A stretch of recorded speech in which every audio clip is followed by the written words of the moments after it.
요새 IT에 칼바람이 불잖아요. 물론 정부에서 지원금을 주지만 최대 금액이 한 달에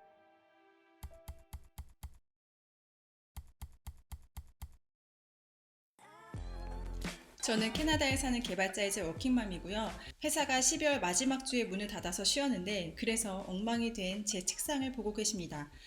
최근에 이직을 했는데요. 글로벌 회사다 보니까 유럽, 인도 등에 있는 팀원과 미팅을 하려면 아침 시간에 해야 해서 이렇게 전날 준비하지 않으면 제가 일을 못 하겠더라고요. 여기서 잠깐 제 하루 일과를 보자면 보통 7시 전후로 일어나고요. 아이 둘을 학교와 유치원에 보낼 준비를 합니다.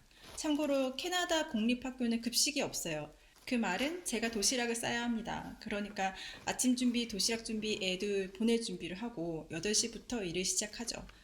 일주일에 2번 출근하고요. 이것도 이따 보여드릴게요. 쭉 일해서 4시 정도면 일이 끝나는데 캐나다 회사는 좀 출퇴근 시간은 굉장히 자유로운 편인 것 같아요. 그래서 미팅 시간만 겹치지 않으면 볼일을 봐도 문제는 없고요.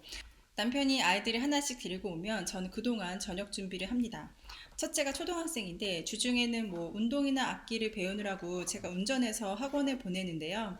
한국처럼 학원차가 있는 것도 아니고 뭐 밤늦게 아이들이 학원에 있는 분위기가 전혀 아니에요. 보통 유치원에 다니는 둘째는 저녁 7시면 자러 가고 첫째는 늦어도 9시 전에 자는 것 같아요. 애들이 자면 자유시간이지만 자유시간이라고 해도 뭐 집안일을 하죠.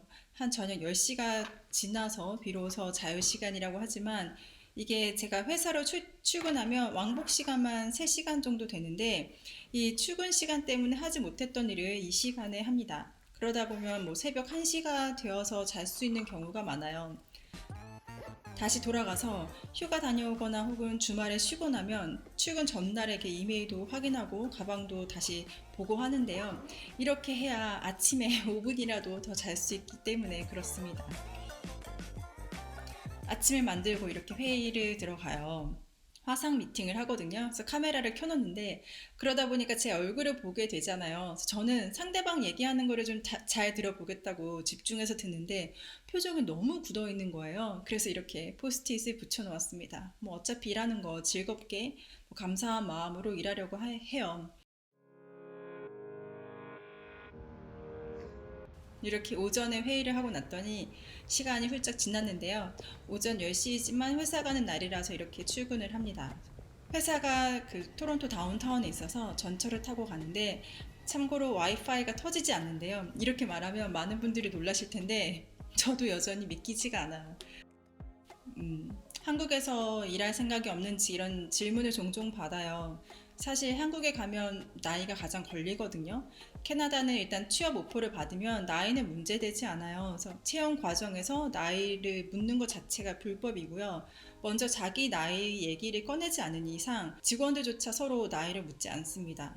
뭐 은퇴 나이 이런 개념도 없고요. 회사에서는 촬영할 수 없어서 집에서 있는 동안 좀 찍어봤어요.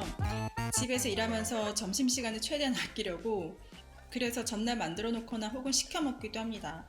이렇게 점심을 먹으면서 일을 하면 일이 일찍 끝낼 수 있으니까요. 일 내용을 좀 구분해 보자면 뭐 코딩으로 작업하는 시간도 있고 이렇게 미팅하는 시간도 있고 혹은 미팅한 걸 정리할 시간도 있고 이렇게 크게 나눠지는 것 같아요. 이건 금요일에 찍은 영상인데요. 이렇게 금요일마다 다음 주에 해야 할 일을 포스트잇에 정리를 해요. 전 프로젝트 2개를 맡고 있어서 포스트잇 색을 이렇게 다르게 했어요. 회의 일지를 보면서 뭐 다음 주에 해야 할 거, 주의할 거 이렇게 정리를 합니다. 일을 할수록 느끼는 건 내가 해야 할 일, 뭐 우리 팀이 해야 할 일, 이거를 올바르게 이해하는 건데요. 이게 쉬운 것 같지만 일을 할수록 정말 어렵게 느껴져요. 뭐 데이터도 복잡하고 이게 어떻게 사용되는지도 잘 알아야 하고 그래서 이직하고 나서는 몇 달 동안 적응하느라 참 바쁜 것 같아요. 요새 IT에 칼바람이 불잖아요. 해고당하면 퇴직금이 없죠. 물론 정부에서 지원금을 주지만 최대 금액이 한 달에 200만 원 정도인데 둘째 유치원 비용이 한 달에 200만 원 조금 안 되거든요. 그래서 비싼 곳에 보내는 게 아니라 한 살 전후반은 200만 원이 넘고요.